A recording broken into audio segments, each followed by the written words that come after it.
તો કેમ છો મારા વહાલા વિદ્યાર્થી મિત્રો? મારું નામ છે જયેશ રાઠવા અને તમે જોઈ રહ્યા છો નથી કે સ્ટડી. આપણે મિત્રો ચેપ્ટર નંબર 11 વિદ્યુતને સંપૂર્ણપણે પૂરું કરાવી નાખ્યું છે. તમામે તમામ થિયરી, તમામે તમામ કોન્સેપ્ટ આપણે આ વિદ્યુત ચેપ્ટરના આપણા વિડીયોઝમાં પૂરા કરાવેલા છે. અને હવે મિત્રો આપણો આ લાસ્ટ વિડીયો છે આ ચેપ્ટરનો, જેમાં આપણે આ ચેપ્ટરમાં આવતા ઉદાહરણના દાખલાઓને તમને સમજ આપવાનો છું કે ભાઈ દાખલાને કેવી રીતે ગણવા. બરાબર છે ને? તમારી બુકમાં તમને ઉદાહરણ દાખલા ગણીને આપેલા જ છે, તમે જાણો છો, પણ એને સમજીને તમે કરો ને તો એની સિવાય જે પણ દાખલા પૂછાય એ તમે ઇઝીલી સોલ્વ કરી શકો. એ દાખલાઓને સમજીને તમને મિત્રો અહીંયા હું સોલ્વ કરાવવાનો છું. તમામ દાખલાઓ ખૂબ સિમ્પલ છે. તમને થોડા ઘણા સૂત્ર આવડતા હોય ને તો તમે ઇઝીલી તમે આ દાખલાઓને પાર પાડી શકશો. કયા કયા સૂત્ર તમને મિત્રો આવડવા જોઈએ? તો જો, એક તો છે ઓમનો નિયમ, તમે જાણો છો તેવી રીતે V બરાબર IR, ક્લિયર છે ને? એવી રીતે ઉર્જા માટે H બરાબર I² RT, આ એક સૂત્ર તમારે ખાસ કામ લાગી શકે એવું છે. પાવર માટે VIનું સૂત્ર જે છે P બરાબર VI, આ પણ તમને ખૂબ કામ લાગે એવું છે. વિદ્યુત પ્રવાહનું સૂત્ર તમને કામ લાગી શકે એવું છે. એકદમ સિમ્પલ દાખલો પૂછાય તો કે I બરાબર Q/T, બરાબર છે. ત્યાર પછી કાર્ય મેળવવું હોય W, તો W બરાબર આપણે I ગુણ્યા Q કરી દઈએ તો આપણને W મળી જશે.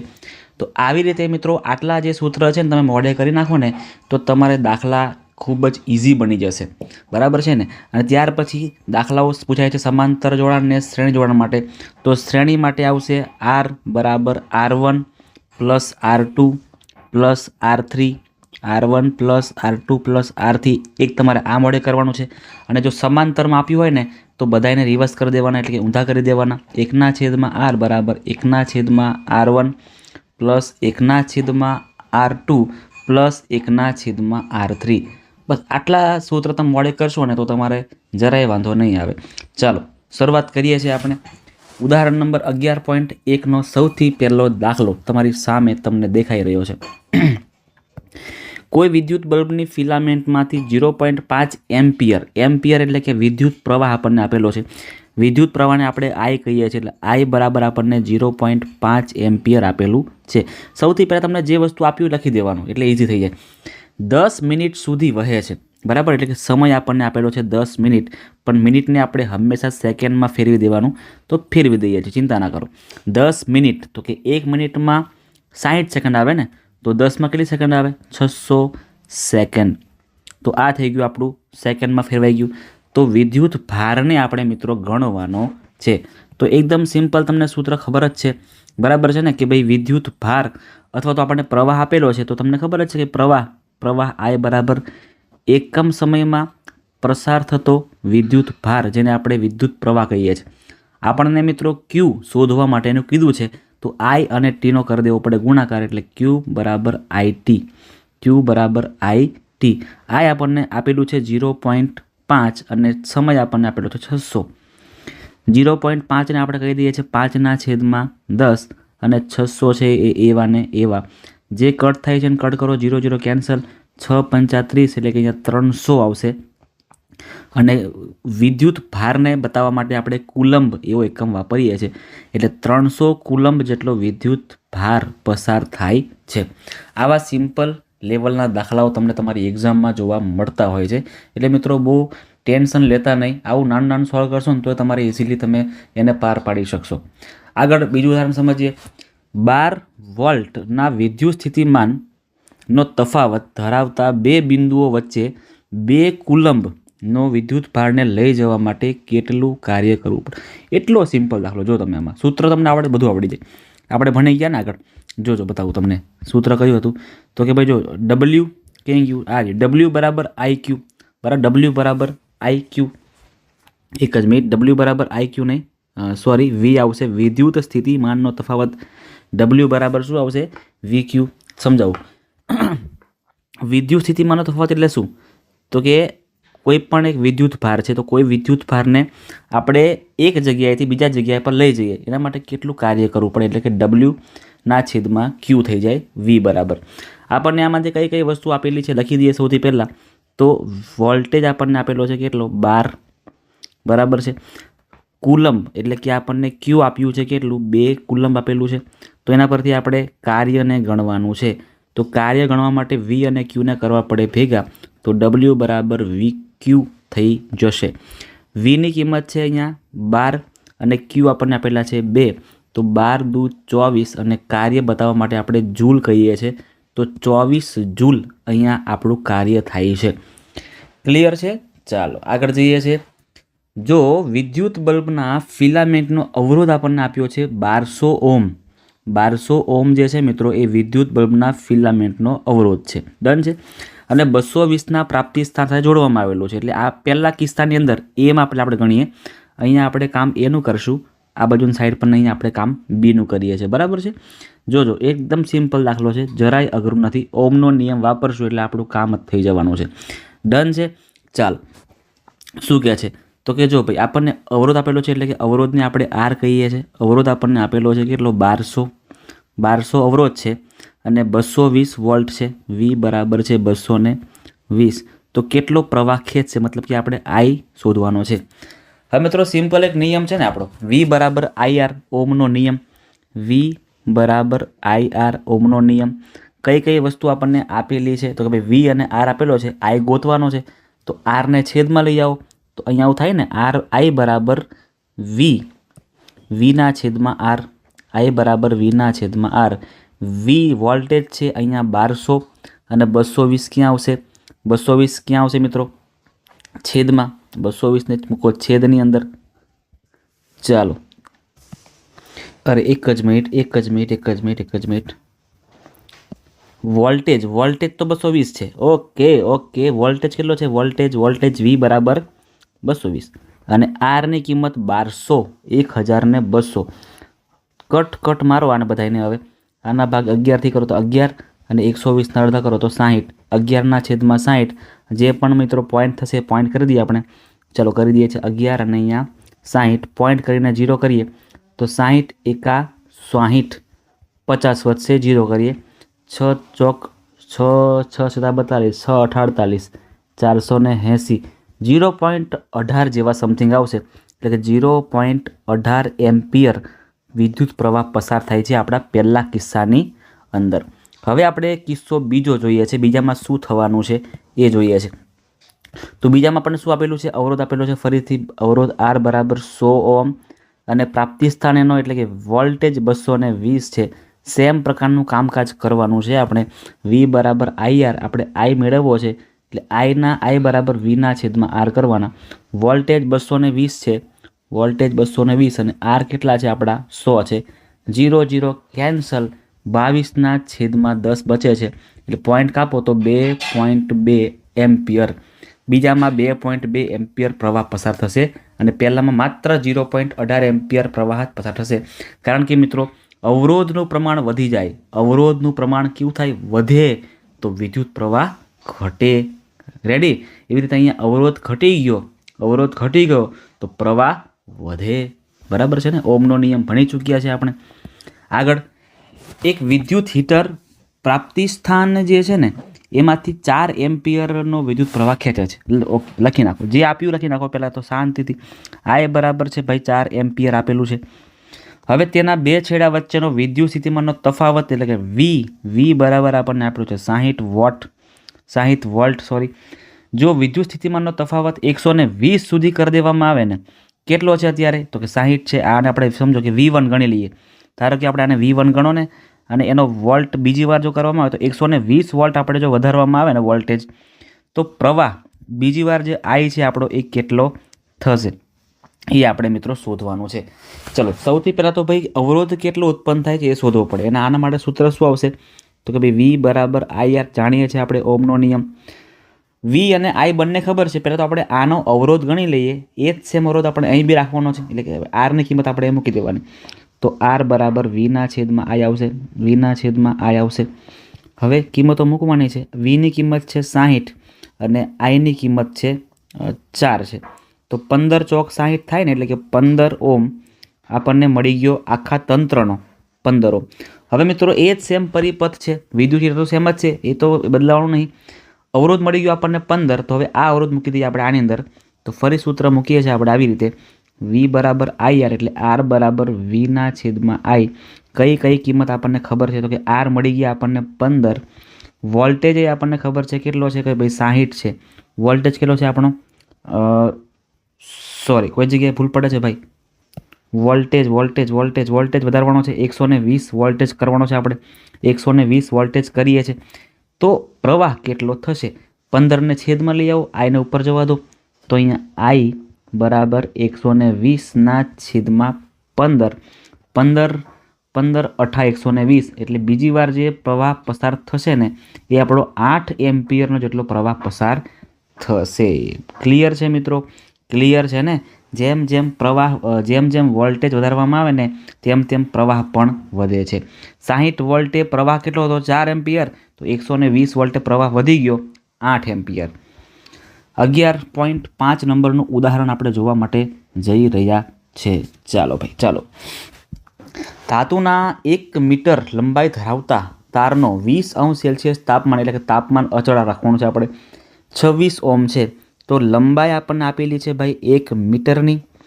અવરોધ આપણને આપેલો છે અવરોધ R = 26 ઓહ્મ. તારનો જે વ્યાસ છે બરાબર ને એ આપણને આપેલો છે ડી બરાબર છે 0.3 mm. તો હવે આપણે ધાતુની અવરોધકતા એટલે કે રો આપણે શોધવું છે. સૌથી પહેલાં તમને સૂત્ર આવડવું જોઈએ. સૂત્રમાં કઈ કઈ વસ્તુ જોઈએ છે ને એ પહેલાં કન્ફર્મ કરી લેવાની. તો મિત્રો સૂત્ર છે અવરોધકતાનું રો બરાબર RA/L. RA/L. હવે મિત્રો એ તાર છે ને તાર એ સિમ્પલ છે કે આવી રીતે સિલિન્ડ્રિકલ શેપમાં હશે એટલે કે નળાકારના શેપમાં હશે ને. તો નળાકારમાં આ જે આડ છેદ છે ને એ કેવું છે? તો કે એ વર્તુળ છે. એ શું છે ભાઈ? તો કે વર્તુળ છે. તો સૌથી પહેલાં તો આપણે આ જે એરિયા છે ને એરિયા મેળવવો પડે. તો લખીએ આપણે એને પરથી કે રો બરાબર આર તો એવા ને એવા આવશે. જે એ છે ને ત્યાં આવશે πr².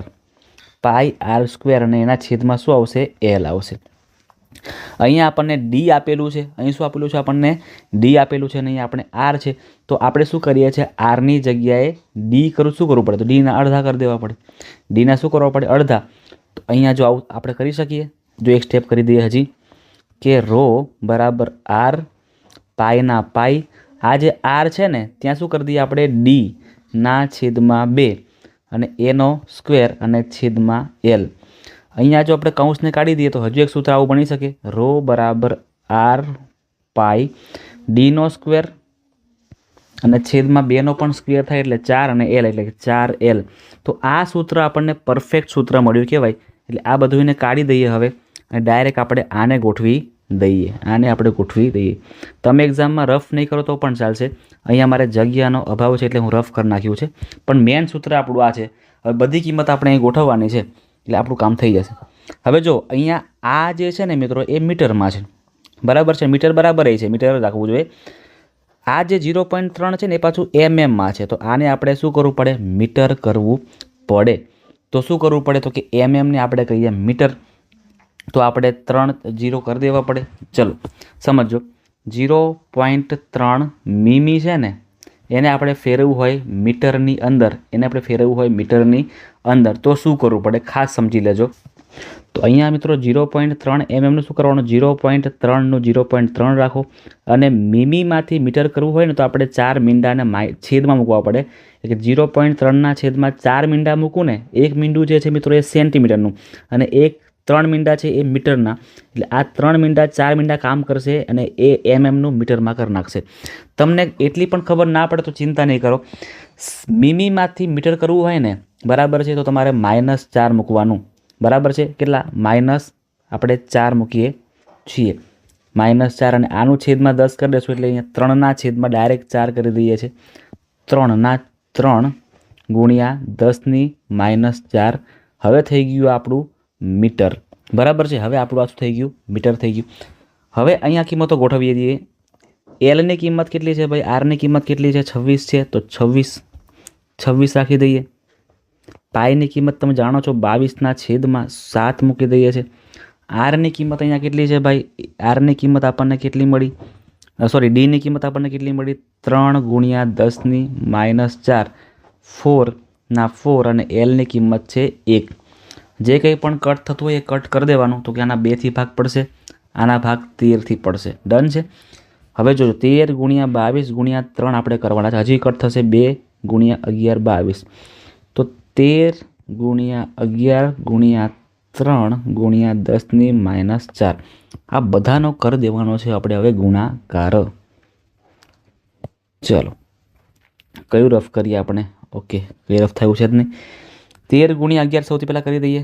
13 ગુણ્યા 11, 1 તરી 3 1 એકા 1, 1 તરી 3 1 એકા 1, 3 4 1 143. 143 ગુણ્યા ફરી 3 કરવાના. 3 તરી 9, 4 તરી 12, 3 એકા 3 ને 4, 429. 429.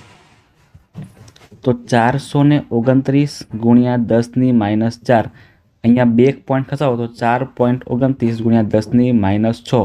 આ બંને આપણા જવાબ થઈ શકે છે. આગળ વધીએ છીએ.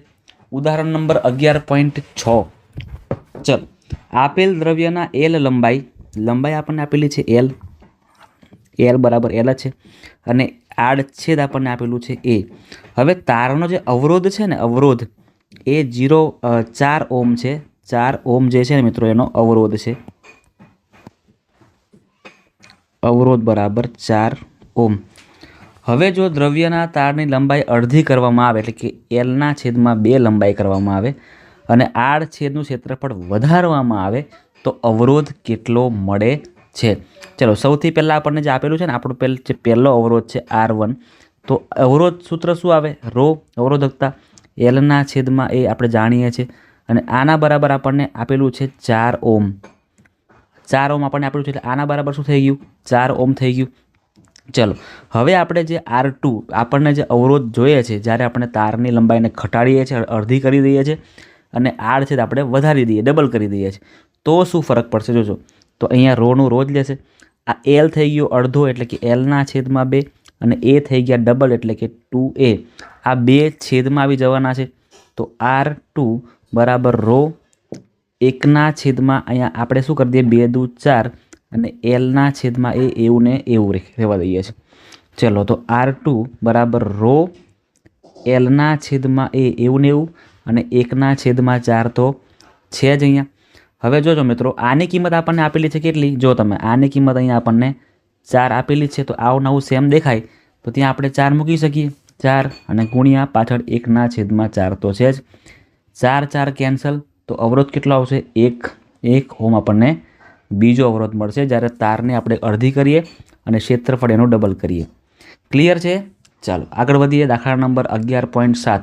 હવે જોરદાર દાખલા આપણી સામે આવવાના છે. જોજો મિત્રો શું કહે છે દાખલામાં. સૌથી પહેલાં રકમને આપણે સમજીએ, વાંચીએ, અને પછી આપણે એને સોલ્વ કરીએ છીએ. 20 ઓમ અવરોધો ધરાવતો એક વિદ્યુત બલ્બ છે. 4 ઓમ અવરોધ ધરાવતો વાહક છે, અને 6 વોલ્ટની બેટરી સાથે જોડેલ છે. એટલે આવી રીતે આખું એક પરિપથ આપણને આપેલું છે. આ બલ્બ છે એનો પણ ચોક્કસ એક અવરોધ છે. એ કેટલો છે? તો કે ભાઈ 20 છે. લખી દઈએ. આનો અવરોધ કેટલો છે? 20 ઓમ આનો અવરોધ છે. એક બીજો પણ અવરોધ આપણને જોડેલો દેખવા મળે છે 4 ઓમ જેટલો. 6 વોલ્ટની બેટરી છે, અને એવું આપણે ગણેલું છે. તો પરિપથનો કુલ અવરોધ કેટલો થશે? તો સૌથી પહેલાં મિત્રો આપણે શું કરીએ? જોજો ખાસ, પ્રવાહ તો આપણને આપેલો જ નથી, બરાબર ને? પ્રવાહ સૌથી પહેલાં ગણી લઈએ એટલે બધું કામ આપણું ઇઝી થઈ જશે. ચલો, તો પ્રવાહ, વિદ્યુત પ્રવાહ મેળવવા માટે V બરાબર IR કામ કરી દઈએ, કારણ કે પાસે R પણ આપેલા છે, બંને R છે, અને V પણ આપણને ખબર જ છે. તો I આપણને પહેલાં મળી જાય. તો I બરાબર Vના છેદમાં આપણે R કરી દઈએ. ચલો, વોલ્ટેજ કેટલો આપણે આપીએ છીએ ભાઈ? તો કે 6 વોલ્ટ આપીએ છીએ. 6 અને R તો કે શ્રેણીમાં છે ને, ડાયરેક્ટ પ્લસ કરી નાખવાનું. 20 ને 4 24, શ્રેણીમાં ડાયરેક્ટ પ્લસ કરી દેવાનું. સમાંતરમાં તમારે લસા લેવો પડે. તો 6 ચોક 24, 1ના છેદમાં 4, 1ના છેદમાં 4 એટલે ચોથો ભાગ કહેવાય. 0.25 લખી નાખીએ. એટલે પહેલું આપણને પ્રવાહ મળી ગયો ભાઈ. પ્રવાહ આપણને કેટલો મળી ગયો? 0.25, બરાબર છે. હવે ખાસ સમજો, બીજું પેલું પરિપથનો કુલ અવરોધ તો આપણે હમણાં જ સમજ્યા કે ભાઈ જ્યારે શ્રેણીમાં હોય ને ડાયરેક્ટ પ્લસ કરી દેવાનું. એટલે સમજો કે R નેટ બરાબર R1 પ્લસ R2 કરીએ તો ડાયરેક્ટ આપણને મળી જવાનું છે. R1ની કિંમત છે અહીંયા સમજો કે 4, R2 આપણને આપેલો છે 20, તો 20 ને 4 24 ઓમ આપણને મળી ગયો એનો અવરોધ, કુલ અવરોધ. હવે વિદ્યુત બલ્બના છેડા વચ્ચે, વાહકના છેડા વચ્ચે વિદ્યુત સ્થિતિમાનનો તફાવત આપણે શોધવાનો છે. અહીંથી લઈને અહીં સુધી આપણે કેટલો તફાવત છે એ આપણે મિત્રો શોધવાનું છે. ચલો શું કરીએ એના માટે ખાસ સમજો. સૂત્ર લખીએ સૌથી પહેલાં આપણે. ચલો V1 કેટલું આવશે અને ત્યાર પછી આપણે V2 કેટલું આવશે, આ બંને સૌથી પહેલાં મેળવવા પડે. બંને આપણે અલગ અલગ છે એટલા માટે. તો પહેલાં માટે આવશે, પહેલું જે છે ને મિત્રો એ કેટલું છે 20, અવરોધ કેટલો છે એનો, આ જે આપણો ગોળો છે એનો અવરોધ કેટલો છે 20 છે, આનો 4 છે. તો આને આપણે વોલ્ટેજ 1 ગણીએ. સમજો કે અહીંયા આપણે વોલ્ટમીટર મૂકીએ અને અહીંયા પણ આપણે વોલ્ટમીટરને મૂકીએ આવી રીતે, તો બંનેમાં રીડિંગ કેવું અલગ અલગ જ આવશે ને. સમાંતર આપણે મૂકતા હોઈએ તો રીડિંગ આપણને બધું અલગ અલગ જ મળશે, કારણ કે વોલ્ટમીટરને હંમેશા સમાંતર મૂકવામાં આવે, તો એટલા માટે બંનેના વોલ્ટેજ અલગ અલગ આવશે. ચલો આનું V1 આપણે કહીએ તો V બરાબર IR, આર આપણને ખબર પડી ગઈ, આર આપણને ખબર, I આપણને ખબર છે 0.25 હમણાં જ મેળવ્યું. એ રીતે બીજા વોલ્ટેજ મેળવવા માટે આપણે અહીંયા 4 ઓમ આપણને આપે છે અવરોધ અને એનો પ્રવાહ પણ સેમ જ છે 0.25. આનો કર નાખો ગુણાકાર કેટલો આવે છે તો 20 ગુણ્યા 0.25 કરો ને તો 5 થશે. 5 વોલ્ટ આપણને મળી ગયો પહેલો, અને ત્યાર પછી 0.25 ગુણ્યા 4 કરો એટલે ખાલી 1 જ મળે, 1 વોલ્ટ આપણને મળે છે બીજાનો. હવે શું કરશું મિત્રો આપણે, હવે ખાસ સમજી લેજો શું કરવાનું છે એ. તો હવે મિત્રો આ જે છે ને એ આપણો પહેલો તફાવત, આ પહેલો તફાવત છે આપણો તફાવત 1. આને કોના માટે, તો કે બલ્બ માટે છે. અને આ તફાવત આપણો જે બીજો અવરોધ છે ને એના માટેનો તફાવત છે, અવરોધ 2 માટેનો તફાવત. ક્લિયર છે? તો આ બંને અલગ અલગ છે. આ થઈ ગયો દાખલો આપણો પૂરો. આગળ જઈએ છીએ આપણે હવે દાખલા નંબર 11.8 તરફ. પરિપથમાં ધારો કે અવરોધો R1, R2, R3 ના મૂલ્યો 5 ઓમ, 10 ઓમ અને 30 ઓમ છે. તેને બેટરી 12 વોલ્ટ સાથે જોડવામાં આવે છે. તો દરેક અવરોધમાંથી પસાર થતો વિદ્યુત પ્રવાહ, એટલે પહેલાં આપણે I ગણવાનું છે, અને I ગણ્યા પછી આપણે પરિપથનો કુલ વિદ્યુત પ્રવાહ ગણવાનો છે અને પરિપથનો કુલ અવરોધ ગણવાનો છે. ચાલો શરૂઆત કરીએ છીએ મિત્રો. સૌથી પહેલાં આપણે ગણી લઈએ I કેટલો થશે. દરેકમાંથી I આપણને અલગ અલગ જોવા મળશે. સૌથી પહેલાં આપણે પહેલાં અવરોધમાંથી ગણતો I1 શોધી લઈએ. તો મિત્રો વોલ્ટેજ તો સરખો જ રહેવાનો છે, R1 ચેન્જ થશે એટલે I1 બરાબર V/R. આવું આપણે ખબર ને થિયરીમાં શીખ્યા હતા પણ ખરા. ચલો વોલ્ટેજ તો 12 જ રહેવાનો છે. R1 આ વખતે કેટલો છે 5 છે પહેલાં માટે, 12/5 એટલે 5 દુ 10 અને 5 ચોક 20, 2.4 એમ્પિયર આપણને મળે છે પહેલાં અવરોધ માટેનો વિદ્યુત પ્રવાહ. એવી રીતે બીજા માટેનો ગણવું છે આપણે. બીજા માટેનો પણ ગણવા માટે સેમ આ જ આપણે મેથડ કરવાની છે. I2 મૂકવાનું છે, વોલ્ટેજ સરખો રહેશે, R બદલાય છે, કિંમતો મૂકીએ છીએ. વોલ્ટેજ 12, R2 આ વખતે કેટલો છે ભાઈ 10 છે એટલે 1.2 એમ્પિયર, 1.2 એમ્પિયર આપણને મળે છે આનો વિદ્યુત પ્રવાહ. અને ત્રીજું માટે કરીએ હવે. ત્રીજું છે આપણું I3 બરાબર V/R3. વોલ્ટેજ 12 રહેશે અને આ વખતે 30 છે તો 30, અહીંયા 0. કેટલા આવશે, એક કાપી નાખે, 3 ચોક 12, 0.3 એમ્પિયર આપણને ત્રીજા માટેનો પ્રવાહ આપણને મળે છે. ડન છે મિત્રો.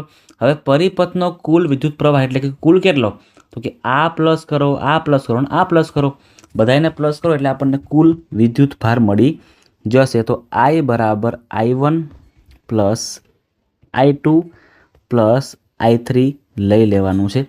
I1ની કિંમત આપણને મળી 2.4 પ્લસ 1.2 અને 0.4, 1.2 પ્લસ 0.4, બધાનો સરવાળો કરો તો 4 ને 2 6 7 8 અને 10 થશે એટલે 0, 2 3 અને 4, 4.0 એટલે અહીંયા 4.0, 4 એમ્પિયર આપણો જવાબ થાય છે. 4 એમ્પિયર આપણો અહીંયા જવાબ થાય છે. આ આપણને કુલ અવરોધ. હવે શું કહે છે ભાઈ, પરિપથનો કુલ અવરોધ ગણવાનો છે. પ્રવાહ ગણાઈ ગયો, અલગ અલગ પ્રવાહ ગણાઈ ગયો. હવે અવરોધ ગણવાનો છે. જોડાણ કેવું છે, આ સમાંતર જોડાણ છે. તો સમાંતર જોડાણ માટે આપણે સૂત્ર પણ સમાંતરનું જ મૂકવું પડે. આપણે વિડીયોને સ્ટાર્ટિંગમાં જ સમજ્યા ને કે સમાંતર જોડાણ કરવા માટે 1/r બરાબર 1/r1 plus 1/r2 plus 1/r3 આ સૂત્ર મૂકીએ છીએ. ચલો ભાઈ 1/r r1ની કિંમત કેટલી છે ભાઈ 5 છે, બીજાની 10 છે, ત્રીજાની 30 છે. તો 1/5 પ્લસ 1/10 પ્લસ 1/30 આ બધાયનો શું આવશે? લસા શું આવશે? 5, 10 અને 30 છે ને, લસા કરી દઈએ 5, 10 અને 30. તો જોજો 2થી ભાગ પડવાના છે સૌથી પહેલાં, નહીં પડે. 5 દુ 10, 15 દુ 30. 3થી ભાગ પાડો તો 5, 5, 5 તરી 15 અને 5 એકા 5. 5 તરી 15 ને દુ 30 એટલે 30 જ બધામાં શું આવે છે? લસા આવે છે.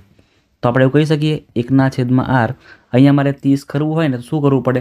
તો કે 6 પંચા 30, 6 વડે ગુણવું પડે, બરાબર છે ને? 6 વડે આને મારે ગુણવું પડે તો 6.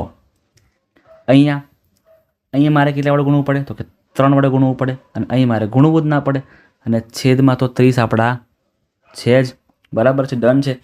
હવે જોજો મિત્રો શું કરવાનું છે, આપણે એકદમ જોરદાર રીતે પૂરું કરીએ છીએ આને. અને આને પછી આપણે ગુણવું જ નહીં પડે તો 1 લખી દઈએ છીએ અહીંયા, બરાબર ને? 1 ના 1 જ રહેશે. 1/r 6 અને 3 9, 9 ને 1 10, 10/30, 0 0 કેન્સલ એટલે 1/r બરાબર 1/3. આરને ઉપર લઈ જાઓ તો 3ને પણ ઉપર લઈ જવા પડે, તો r બરાબર 3 ઓમ આ આપણો જવાબ થાય છે. r બરાબર 3 આ કુલ સમતુલ્ય અવરોધ કહેવાય. આગળ વધીએ 11.9 આકૃતિ r બરાબર 10 ઓમ, r1 આપણને આપેલું હશે, r1 બરાબર 10 ઓમ, r2 બરાબર 40, r3 બરાબર આપણને આપ્યું છે ભાઈ 3, r4 અહીંયા 20 આપેલું છે, r5 5 અવરોધ છે મિત્રો, અને 5 અવરોધ વચ્ચે 12 વોલ્ટની બેટરી જોડેલી છે. તો પરિપથનો કુલ અવરોધ કેટલો થાય છે એ આપણે ગણવાનો છે.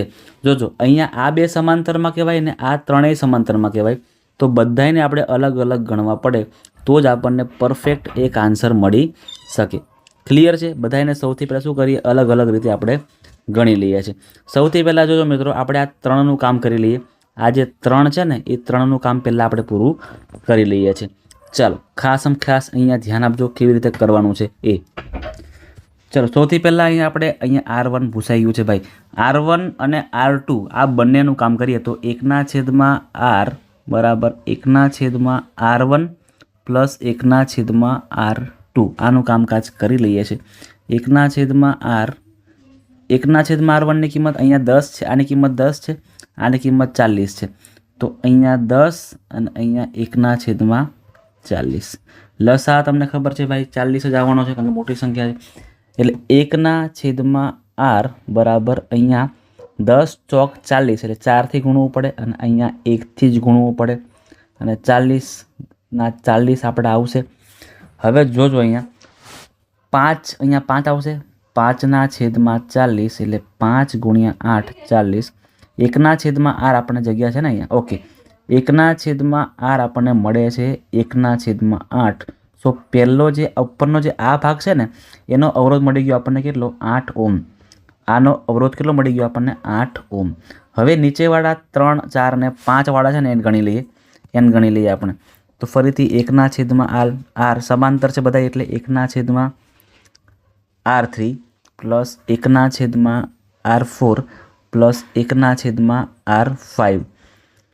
r3ની કિંમત કેટલી છે ભાઈ? 30 છે, આની 20 છે, આની 60 છે. તો 30 પછી અહીંયા 20 અને અહીંયા 1/60. મિત્રો લસા જો કરીએ ને તો લસા આપણનો 60 જ આવશે, કારણ કે મોટી સંખ્યા બધામાં અહીંયા આવે છે. 30ને 2 વડે ગુણું તો 60 આવે, એટલે કે અહીંયા 2. 20ને આ 20ને કેટલા વડે ગુણું તો 60 આવે, તો કે 20 તરી 60 એટલે અહીંયા 3 મૂકવા પડે, અને 60 એકા 60 1/60 લસા મૂકી દઈએ. 3, 4, 5 ને 6, 6/60 એટલે r બરાબર આપણને 60/6 કહેવાય. સો r બરાબર આપણને કેટલો મળશે? 10 ઓમ મળશે. બીજો આપણો જે નીચેવાળો સમાંતરમાં છે, એટલે કે આ જે ભાગ છે એનું આપણને મળ્યું કેટલું? 10. આનું કેટલું મળ્યું આપણને? 8. હવે કુલ અવરોધ કેટલો બનશે એનો? તો કે જો હવે આ આખું જે આ અને આ બંને તો શ્રેણીમાં જ કહેવાય, તો કે શ્રેણીમાં કહેવાય એટલે સિમ્પલ આપણે આવું કહી શકીએ કે કુલ અવરોધ આર આપણે મોટો અવરોધ કહેવા જઈએ ને તો 1 તો 8 ઉપરનો મળ્યો, નીચેનો 10 કહેવાય આ, તો બધાનો ભેગો કેટલો આવશે 18, એટલે પરિપથનો કુલ અવરોધ કેટલો આખાનો અવરોધ ગણાય 18 ગણાશે. 18 ઓમ આપણને મળશે પરિપથ, આખા પરિપથનો 1 2 3 4 5 બધાનો કેટલો મળશે આપણને 18 મળશે. હવે આપણે ગણવું છે વિદ્યુત પ્રવાહ, તો વિદ્યુત પ્રવાહ I બરાબર V ના છેદમાં R મૂકી દેવાના છે.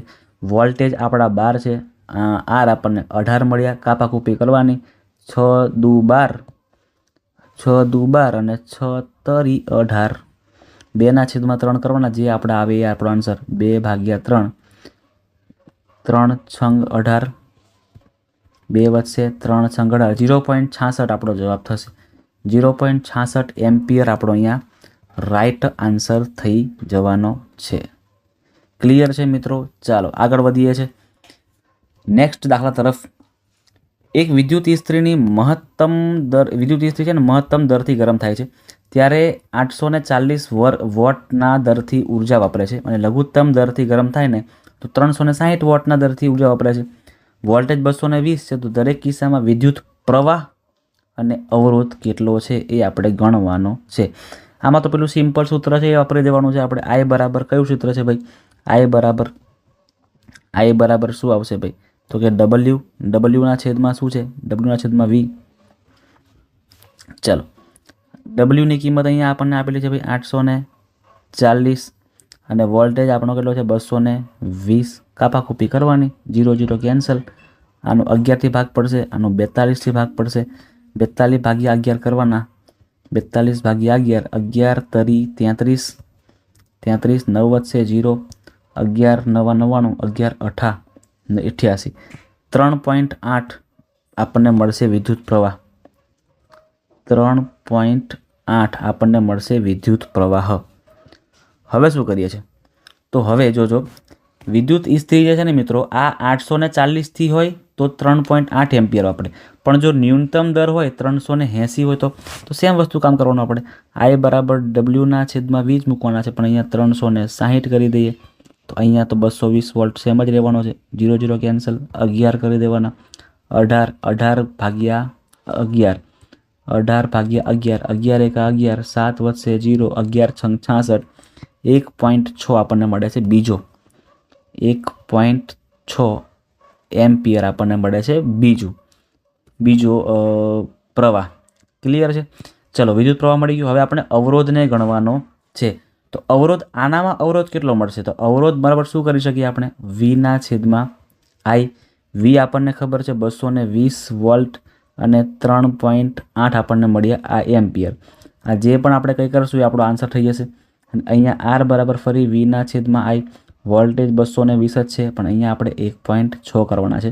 મિત્રો તમે આ ગણતરી કરશો ને 220, જો 3.8 છે તો કે 338 ના છેદમાં 10 આવશે, 10 ઉપર ચડશે, પછી કાપાકૂપી કરવાની છે, 2 વડે ભાગ પાડવાના, અને છેલ્લે જે આન્સર આવશે એ તમારો રાઈટ આન્સર થઈ જશે. બરાબર છે? તમારા બંને તમારે જાતે કરી દેવાના છે. ખૂબ જ સિમ્પલ છે મિત્રો, થોડી ગણતરી તમારે શીખવી પણ પડશે. આગળ વધીએ છીએ દાખલા નંબર 11 તરફ. 4 ઓહ્મના અવરોધમાંથી દર સેકન્ડે 100 જૂલ ઉષ્મા ઉત્પન્ન થાય છે, એટલે કે આપણને વોટ આપેલા છે, આપણને કાર્ય આપેલું છે 100 જૂલ. ઓહ્મ કેટલો છે? R, તો કે 4 ઓહ્મ છે અવરોધ, તો V આપણે શોધવાનું છે. ચલો સૂત્ર શું મૂકશું આની અંદર? સૂત્ર આપણે આમાં કયું મૂકી શકીએ? જોજો W, R અને V આપણને અહીંયા કરેલું છે, તો સૌથી પહેલાં આપણે મિત્રો I શોધવા પડે. I વગર આપણને V મળી શકશે નહીં ડાયરેક્ટ. તો ઉર્જાનું સૂત્ર H બરાબર I² RT મૂકીએ આપણે અને ટ્રાય કરીએ. સૌથી પહેલાં આપણે I મેળવી લઈએ, કારણ કે આપણને ઉર્જા પણ ખબર છે, H પણ ખબર છે 100, R એ ખબર છે આપણને 4, અને T સમય આપણને આપેલું છે 100 દર સેકન્ડે. બરાબર છે? એ એક સેકન્ડે આપણને આપેલું છે. તો I મેળવી લઈએ, તો કે I² બરાબર H ઉપર આવશે અને RT ક્યાં આવશે? છેદમાં. અહીંયા I² છે, તો મારે ખાલી I મેળવવો હોય તો આને વર્ગમૂળમાં મૂકી દેવો પડે, H ના છેદમાં RT. હવે આમાં કિંમતો ગોઠવી નાખવાની છે, બીજું કંઈ નહીં કરવાનું. ચલો ભાઈ, H ની કિંમત કેટલી છે? 100. R ની કિંમત કેટલી છે ભાઈ? તો કે 4, અને આની કિંમત કેટલી છે? તો 1. 100નું વર્ગમૂળ કેટલું આવે? 10 આવે. અને 4નું વર્ગમૂળ કેટલું આવે? 2 આવે. તો 10 ભાગ્યા 2 કરો એટલે 5 મળી જાય. લો, બહુ સિમ્પલ છે. 5 એમ્પિયર આપણને મળી ગયું છે આનું વિદ્યુત પ્રવાહ. હવે સિમ્પલ છે ભાઈ, વી બરાબર IR સૂત્ર મૂકી નાખો એટલે બધું મળી જાય. વીની કિંમત આપણે શોધવાની છે, તો કે આઈની કિંમત 5 મૂકી દો, આરની કિંમત 4 મૂકી દો, આપેલી છે 5 ચોક 20 વોલ્ટ આપણો અહીંયા જવાબ થઈ જાય છે. 20 વોલ્ટ આપણો અહીંયા જવાબ આપણને મળી જાય છે. ચાલો ભાઈ, નેક્સ્ટ આગળ દાખલા તરફ આગળ વધીએ છીએ ધીરે ધીરે. એક વિદ્યુત બલ્બને 220 વોલ્ટના જનરેટર સાથે જોડેલ છે. વિદ્યુત પ્રવાહ 0.50 એમ્પિયર છે. તો વિદ્યુતનો પાવર કેટલો છે? ભાઈ બહુ સિમ્પલ સૂત્ર છે, P બરાબર VI મૂકી દેવાનું. વી 220 આપેલું છે, આઈ આપણને 0.50 આપેલું છે. તો 220 ગુણ્યા 50ના છેદમાં 100 કરી દઈએ. 0 0 કેન્સલ, આ 0 0 કેન્સલ. 22 ગુણ્યા 5, 22 ગુણ્યા 5 110 વોટ. 110 વોટ આપણો પાવર થઈ જાય છે. બહુ સિમ્પલ દાખલો છે, બરાબર. નેક્સ્ટ 11.13 નંબરનો દાખલો જોઈ લઈએ છીએ. 400 વોટનું રેટિંગ ધરાવતું એક વિદ્યુત રેફ્રિજરેટર 8 કલાક પ્રતિ દિવસ ચલાવવામાં આવે છે. 8 કલાક પ્રતિ દિવસ ચલાવવામાં આવે છે. ₹3 પ્રતિ કિલોવોટના લેખે 30 દિવસ ચલાવવા માટેની ઉર્જાનો ખર્ચ કેટલો થાય છે? જોજો, સમજો ખાસ. જો 400 વોટનું આખું જે ફ્રીજ છે, એ ફ્રીજને મિત્રો 8 દિવસ 8 કલાક પ્રતિ દિવસ ચલાવવામાં આવે છે. એવું ને એવું સેમ પાછું 30 દિવસ ચલાવવામાં આવે છે, બરાબર છે. બધાનો કરો ગુણાકાર, બીજું કશું જ નહીં કરવાનું. 400 ગુણ્યા 8 ગુણ્યા 30 આપણે કરીએ છીએ. તો 8 ચોક 32, 32 ગુણ્યા 3 કરી દઈએ. 32 ગુણ્યા 3 કરી દઈએ. 3 તરી 9, 3 દુ 6, 96 અને બીજા 1 2 અને 3 0, 96,000 આ વોટ. અને સમય માટે આપણે કરી દઈએ છીએ H, watt hour. 96,000 watt hour જે છે મિત્રો, બરાબર છે ને, એટલું ઉત્પન્ન થાય છે. આને આપણે કિલોવોટ કરવું હોય તો આ 1000 છે ને 3, તો અહીંયા 96 ગુણ્યા 1000 કરી દઈએ વોટ અવર. અને 1000ને કહીએ છીએ આપણે કિલોવોટ, એટલે 96 કિલોવોટ અવર આપણી જે ઉર્જા છે ને મિત્રો, એ ઉત્પન્ન આપણે ઉર્જા આપણને જોઈએ છે. આપણે મતલબ કે ફ્રીજને જોઈએ છે, બરાબર છે. હવે જોજો ખાસ, એક છે ને, એક કિલોવોટ અવરના આપણને આપેલા છે 3 રૂપિયા. 3 રૂપિયા. તો 96ના કેટલા? તો કે 96 ગુણ્યા 3 કરી દેવાના, બીજું કંઈ નહીં કરવાનું. 96 ગુણ્યા 3, 6 તરી 18, 9 તરી 27 ને 28, 288 રૂપિયા થશે ખર્ચો, બરાબર છે મિત્રો. ક્લિયર છે ને? તો આવી રીતે દાખલા આપણા ગણવાના થાય છે. સમય મળશે તો આપણે મિત્રો સ્વાધ્યાયમાં આપેલા દાખલાને પણ સોલ્વ કરાવીશું, પણ સમય મળશે ત્યારની વાત કરું છું. ત્યાં સુધીમાં તમારે આટલું તો જાતે સોલ્વ કરવાનું છે. એકવાર તમારે વિડીયો જોઈ લેવાનો છે. તમને વિડીયો કેવો લાગ્યો એ મને ખાસ કોમેન્ટમાં કહેવાનું પણ છે. તમને વિડીયો ગમ્યો હોય તો વિડીયોને મિત્રો એક લાઇક પણ કરવાની છે. તમારા મિત્રો સુધી આ વિડીયોને શેર પણ કરજો, જેથી તમામ વિદ્યાર્થીઓ આપણા જે વિડીયોઝ છે એનો લાભ લઈ શકે. મળીએ છીએ મિત્રો નેક્સ્ટ વિડીયોમાં, જેમાં આપણે હવે નેક્સ્ટ કોઈ ચેપ્ટરને ફરી શરૂઆત કરાવીશું. જે ઘણા બધા વિદ્યાર્થીઓને કોમેન્ટ હશે ને, એ ચેપ્ટરની આપણે શરૂઆત કરાવીશું. ત્યાં સુધી લાઇક, શેર અને સબસ્ક્રાઈબ કરવાનું ભૂલતા નહીં.